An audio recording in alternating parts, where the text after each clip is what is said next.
एका छोट्याशा खेड्यातील गंगा नावाची शेतकरी महिला तिच्या जिद्दीने आदर्श बनली होती.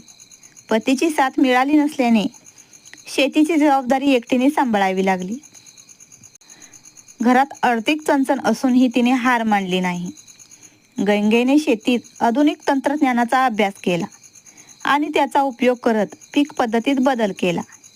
गावातील इतर महिलांना एकत्र करून गट शेतीचा उपक्रम सुरू केला. त्यातून उत्पादित माल थेट बाजारात विक्री करण्याचा निर्णय घेतला. सुरुवातीला अनेक अडचणी आल्या, परंतु गंगेच्या मेहनतीने आणि जिद्दीने त्यावर मात केली. आज तिचा गट यशस्वी आहे आणि इतर महिलांसाठी प्रेरणा आहे. गंगेने दाखवून दिले की जिद्द आणि मेहनतीच्या जोरावर कोणतीही अडचण पार केली जाऊ शकते. तिच्या प्रयत्नामुळे गावातील महिलांना आत्मनिर्भर होण्याची नवी दिशा मिळाली. ही एका शेतकरी महिलेची जिद्द याची कहाणी कशी वाटली ती नक्की सांगा कमेंटमध्ये आणि व्हिडिओला लाईक करा, चॅनलला सबस्क्राईब करा. धन्यवाद.